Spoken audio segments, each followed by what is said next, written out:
nestas veias agora, para que o sangue venha circular normalmente, em nome de Jesus Cristo, nos ouvidos, Senhor, em nome de Jesus Cristo. Vai tocando de uma forma poderosa, de uma forma grande, em nome de Jesus Cristo. Miopia, estigmatismo, ó Pai, vai tocando, catarata, cura, Senhor. O Senhor é o Deus que cura, o Senhor é o Deus que sara. Vai sarando agora todas as chagas, vai sarando agora, Senhor, doenças inexplicáveis, doenças, Senhor, que vem em hora marcada. Ó Senhor, em nome de Jesus Cristo, vai desfazendo agora, em nome de Jesus.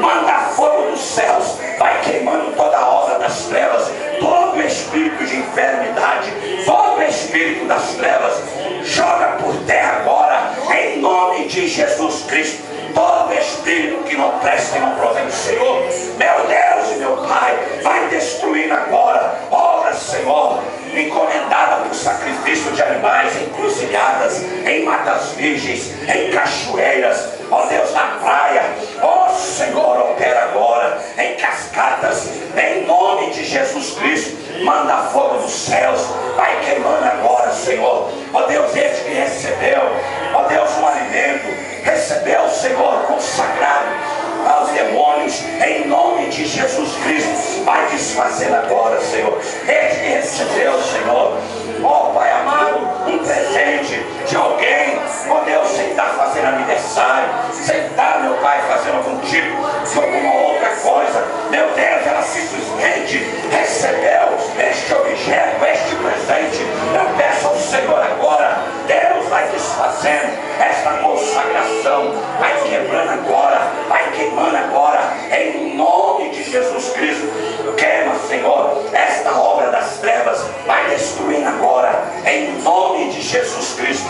Meu Senhor e meu Deus, que o Senhor venha trazer abundância, que o Senhor venha trazer a paz, que o Senhor venha trazer, meu Pai, o amor para dentro dos lares, dentro das casas, dentro da Senhor, das famílias, em nome de Jesus Cristo. Que possa, Senhor, estar tudo em harmonia, que possa estar tudo na comunhão do Senhor, em nome de Jesus Cristo, para a glória e para o louvor do teu santo nome, com a certeza que o Senhor é o Deus de resposta, com a certeza que o Senhor é o Deus da vitória da tua igreja, em nome de Jesus Cristo. Desde já nós já te louvamos e glorificamos o teu santo nome, porque nós ligamos aqui na terra para que o Senhor esteja ligando nos céus as mais ricas bênçãos para a tua igreja, em nome do Pai, em nome do Filho e do Espírito Santo de Deus.